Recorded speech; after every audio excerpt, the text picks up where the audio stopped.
हर बीमारी का कोई ना कोई एक सिम्टम जरूर होता है या ग्रुप ऑफ सिम्टम होते हैं। लेकिन आज हम जिस बीमारी की बात करने वाले हैं, जिस विषय की बात करने वाले हैं, उसको हमारी मेडिकल टर्म में साइलेंट किलर ऐसा कहा जाता है। ये बीमारी अक्सर बिना किसी सिम्टम के प्रदर्शित होती है।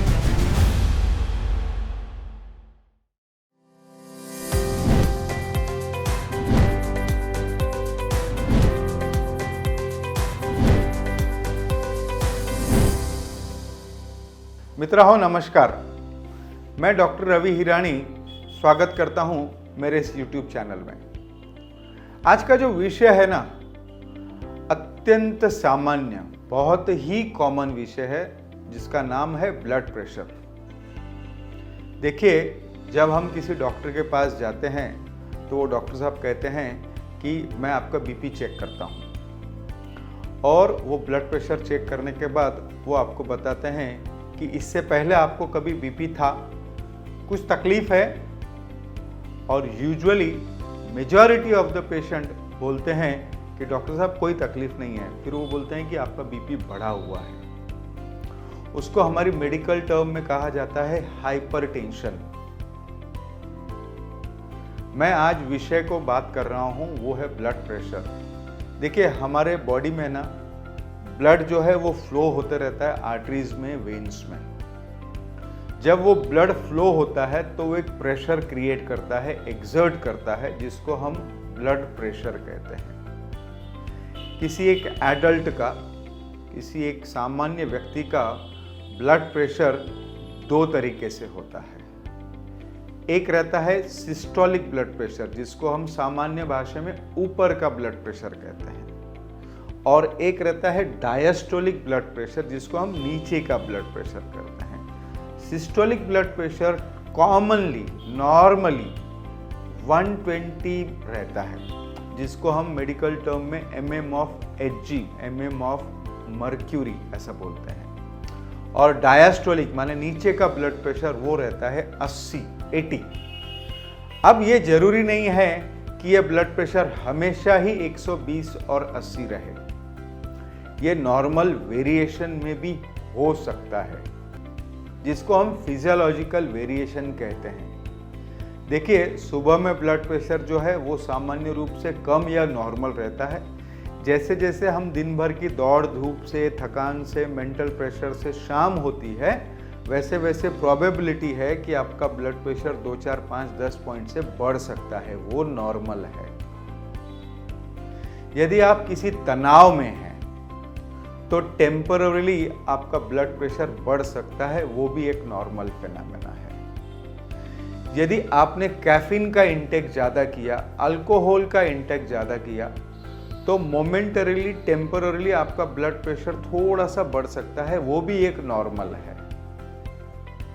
यदि आपको रात की नींद नहीं हुई है तो भी ब्लड प्रेशर आपका बढ़ सकता है। एक मजेदार चीज है जिसको हम हमारी मेडिकल टर्म में व्हाइट कोट सिंड्रोम ऐसा नाम है। देखिए, यूजुअली डॉक्टर्स जो है वो एप्रॉन पहनते हैं, इसके लिए व्हाइट कोट यानी एप्रॉन, और सिंड्रोम यानी उसके सिम्टम। क्या होता है कि जब आप किसी नए डॉक्टर के पास जाते हैं पहली बार, तो कई बार पेशेंट के मन में तो एक एंजाइटी रहती है, एक थोड़ा सा प्रेशर रहता है कि यार मैं डॉक्टर के पास आया हूँ, डॉक्टर साहब अगर मेरा बीपी चेक करेंगे, मेरा बढ़ा हुआ तो नहीं आएगा। तो ये भी एक कॉमन है, और प्रोबेबिलिटी है कि उस समय आपका बीपी बढ़ सकता है। तो यदि आप डॉक्टर के पास जा रहे हैं तो मेरी सलाह मानिए, एकदम रिलैक्स होकर जाइए। आप डॉक्टर पे विश्वास रखिए। डॉक्टर जो करेगा वो आपकी सेहत के लिए, आपके लिए अच्छा ही करेंगे। यदि आपके घर में किसी को ब्लड प्रेशर है तो प्रोबेबिलिटी है कि आपको बीपी बढ़ सकता है या हो सकता है। स्थूलपना, ओबेसिटी, यदि आपका वजन ज़्यादा है तो भी आपका बीपी बढ़ सकता है। यदि आप किसी प्रकार की दवाइयाँ ले रहे हैं, कोई मेडिकेशन के ऊपर हैं तो उसका साइड इफेक्ट शायद बीपी बढ़ने में हो सकता है। ये सब जो है ना, ये सब नॉर्मल है। एक कॉमन फॉर्मूला है बीपी कितना होना चाहिए। देखिए, सिस्टोलिक बीपी यानी ऊपर का बीपी जो हम बोलते हैं 100 प्लस एज, यानी आपकी उम्र 40 साल है तो systolic blood pressure 100 plus age, आपकी एज 40 और 140 तक नॉर्मल रह सकता है। डायस्टोलिक उतना ही होना चाहिए, प्लस माइनस 10%। 80 प्लस माने 10%, 88 माइनस 10% माने 72। ये 72 से 88 ये एक नॉर्मल रेंज है। यदि वो 80 और प्लस माइनस 8% से ज़्यादा या कम हो रहा है तब आपको ब्लड प्रेशर की शिकायत हो सकती है। दो चीज़ें हम कॉमनली यूज करते हैं या आपने भी सुना होगा, जिसको कहा जाता है हाइपरटेंशन। हाइपर, ये टर्मिनोलॉजी में ही उसकी डेफिनेशन है। हाइपर यानी बढ़ना, टेंशन यानी ब्लड प्रेशर का बढ़ना। हाइपोटेंशन, हाइपो यानी कम होना, टेंशन यानी ब्लड प्रेशर का कम होना।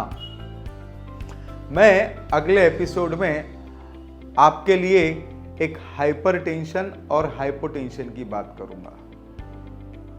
आशा करता हूं कि मेरा ये प्रयास आपको अच्छा लग रहा होगा।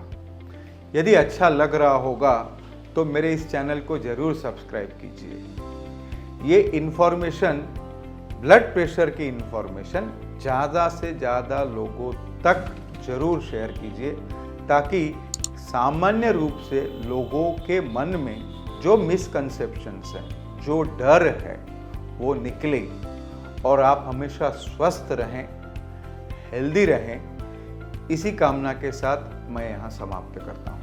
धन्यवाद।